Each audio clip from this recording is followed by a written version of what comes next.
Kriya, we read from the Hatha Yoga Pradipika, chapter 2, starting from Sutra 21. Now this is a little bit a weird jump. We start in chapter 2, not even at the beginning, but in chapter 21.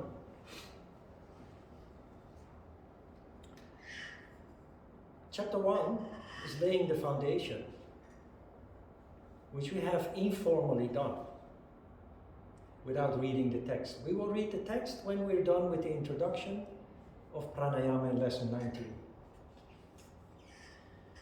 So, to understand why we start in chapter 2, Sutra 21, you must see that we have laid the foundation with chapter 1, which we have done without reading it, talking about learning asana, starting with meditation, but also talking about aspects of your practice, about dietary aspects, about creating circumstances that are helpful, stimulating your yoga practice, beneficial for your yoga practice, etc. Then comes chapter 2, which is introduction of pranayama.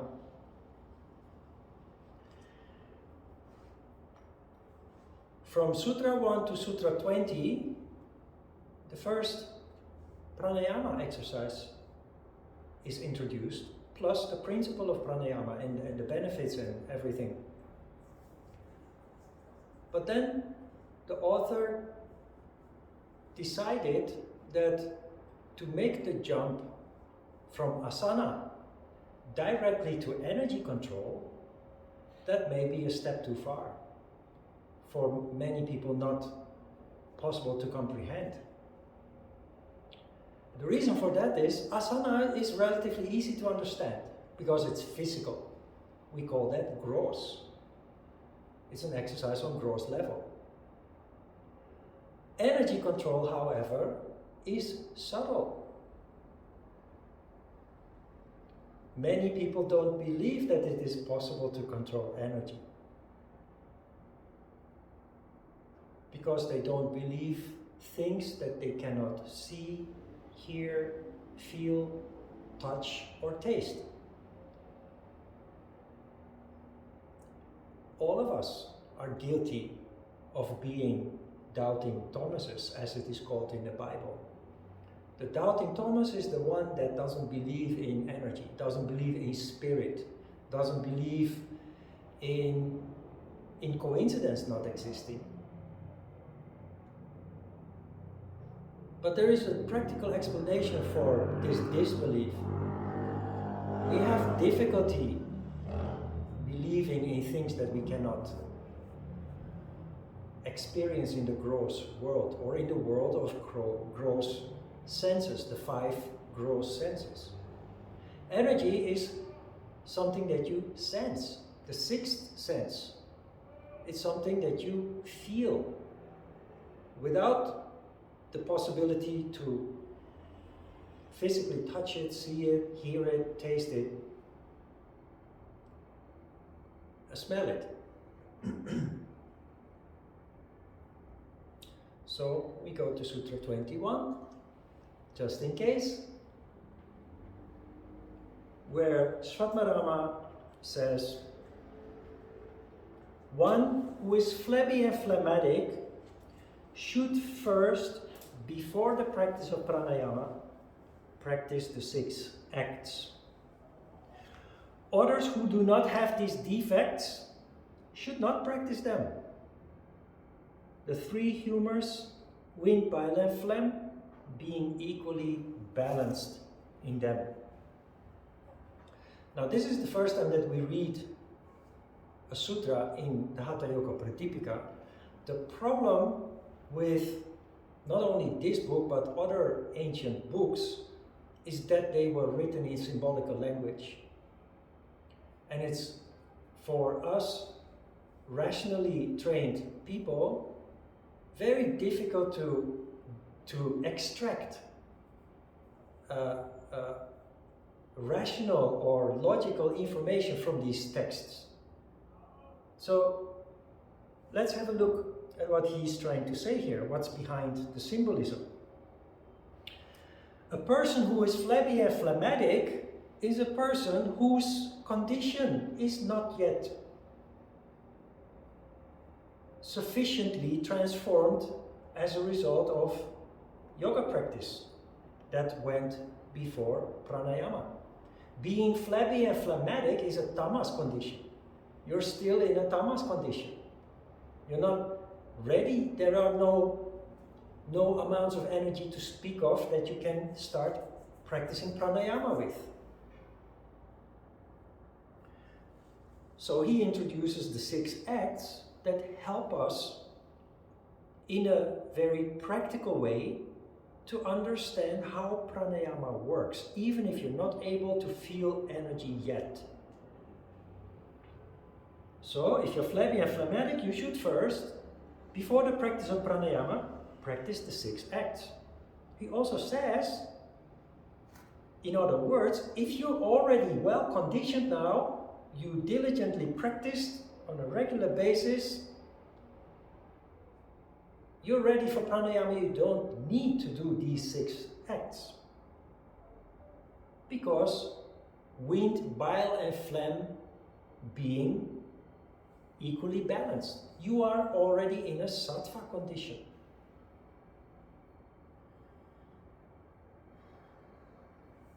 These, Sutra 22, these 6 acts are named Dhauti, Vashti, Neti, Trataka, Nauli, and Kapalabhati.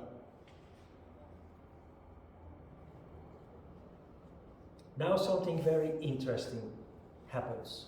Sutra 23.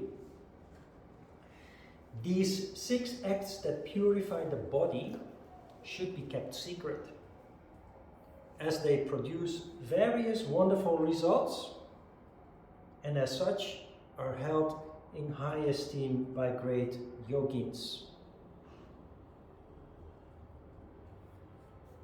Why should we keep this a secret?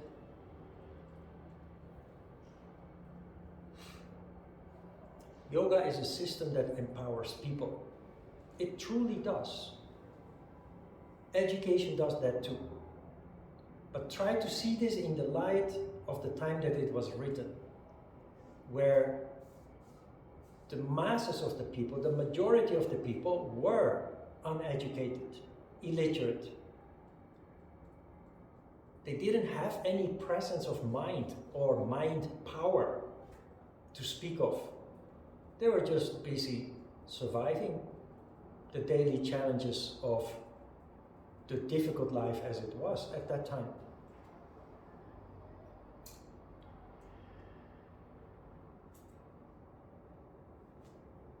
The reason why yoga, not only here but on many occasions, says that it should be kept secret, there are various reasons for that.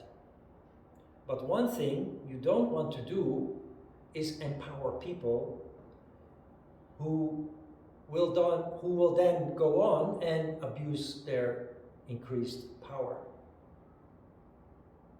There is a reason why yoga starts with yama and niyama, a moral foundation, so that you are acutely aware of your tendency to abuse your powers, the powers that you were given through the initiation into yoga.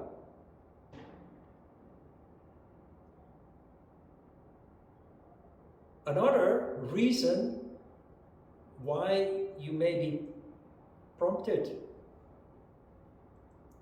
to keep this a secret is people in the past were very superstitious. And superstition is fear, fear of the unknown.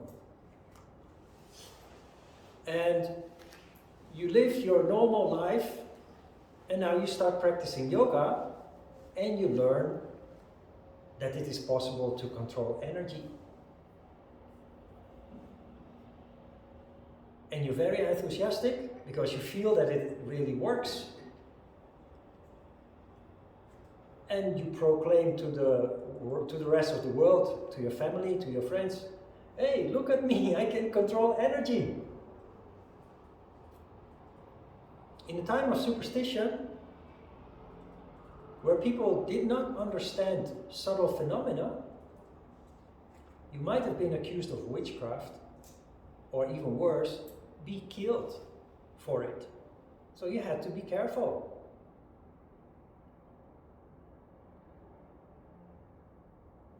You will see, also now in the present day, that when you talk with family members or colleagues or friends about yoga, they're fine with your asanas, practiced while playing music and what have you. They're even fine with you talking about some spiritual aspects of yoga. But they will really start to frown, and maybe even start thinking that you're a little bit crazy these days, if you start telling them that what you learned today is energy control. And without laughing or without blinking an eye, you say that it actually is true and that it is possible. The reason why you learn about energy from lesson 13, 14 onwards, and pranayama is introduced only halfway in the course, is exactly because of this. What we have done so far has slowly, gradually prepared you for the day that energy control is introduced. And we don't start with pranayama, we start with Kriya, because through the Kriya exercise it's very easy to make that jump from gross to subtle. It's easy to let go of being a doubting Thomas who does not believe in subtle phenomena. The Kriyas are a very practical approach to bridge that gap. But the reason why this is very interesting is when you now look at Sutra 24. I wonder if you notice what I'm trying to alert you to here. Sutra 24. Here, Dhauti is described. Slowly swallow a wet piece of cloth, 4 fingers broad and 15 spans long, according to the instructions of the Guru. Draw it out again. This process is called Dhauti. Are there alarm bells ringing?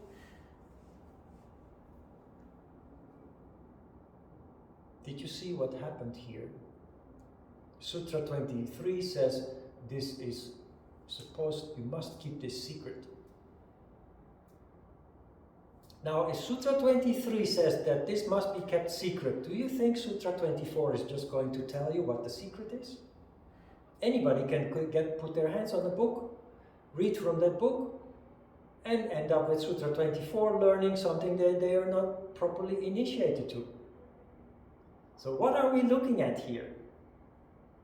It's a booby trap. And sadly, there are people who take their yoga practice very serious. People are really dedicated who actually literally do this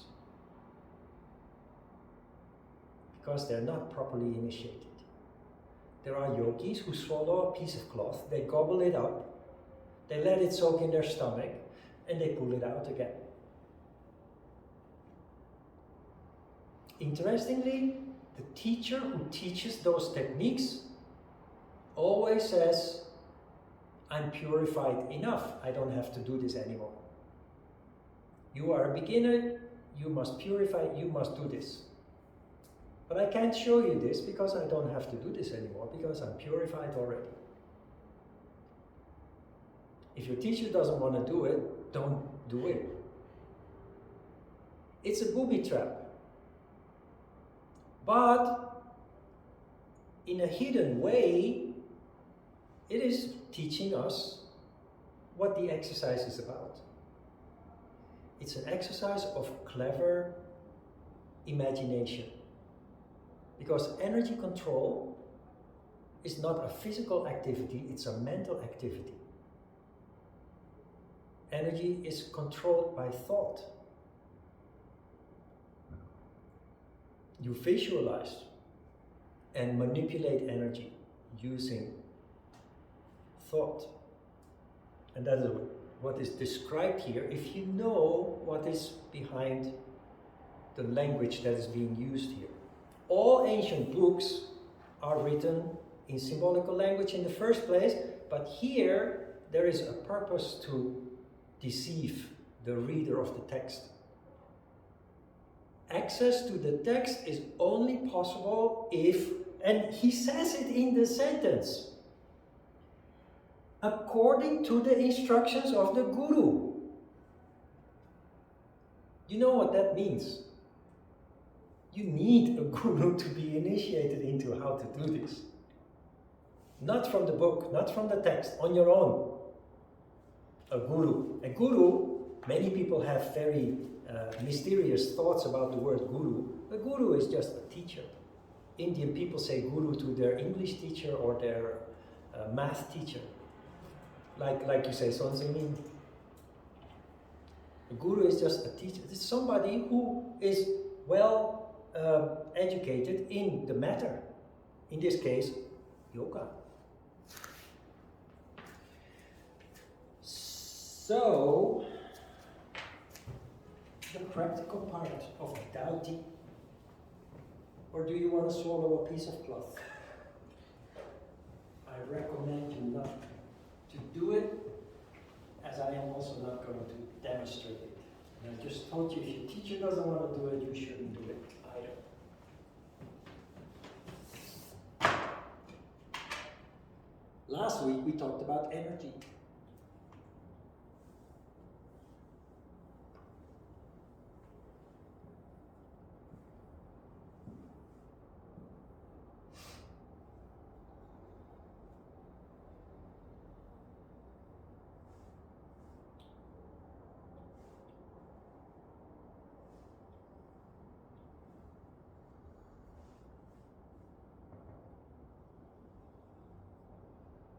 This is supposed to look like a flip, just so you know.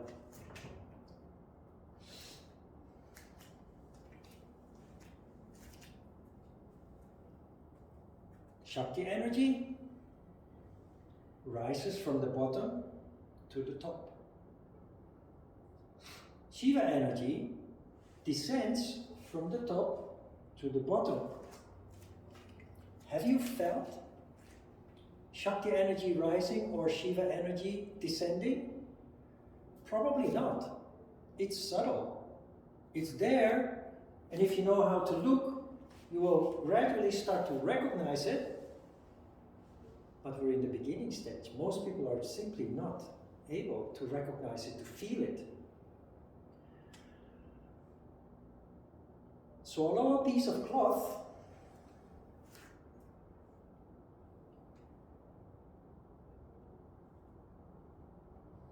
Swallow a piece of cloth.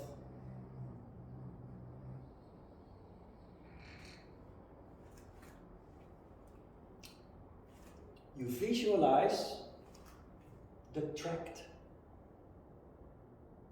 from the head, the mouth, the cloth goes through the mouth, so the center of Ajna Chakra, from the head down the throat, the esophagus, through passing the heart, the chest, into the stomach, Manipura Chakra.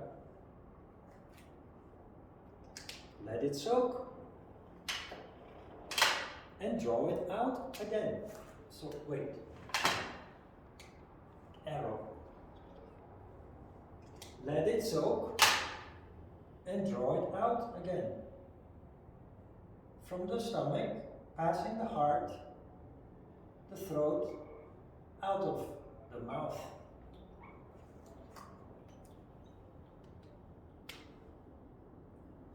You visualize this. This is an exercise of visualization, imagination.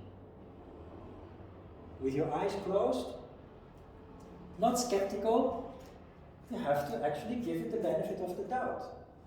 Because this is trying to get you to the point where you can start with the first pranayama exercise. And while this is the first exercise, if you see the next exercise and then the ones that come after, you start to see the clever design in the Kriya exercises to get you to the point that you actually start with your first pranayama. It contains all the elements from Shiva in, Shakti out, to Shakti in, Shiva out, which we do after the break. And then, with the next couple of Kriya exercises, your attention is drawn to Ajna Chakra, where the power of thought is located. With Neti and Trataka, you then introduce the power of thought to manipulate these energies. So this one is called Dhauti, that is what we're going to do.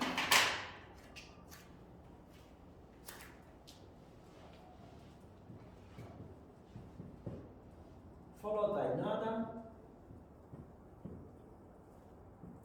20 minutes.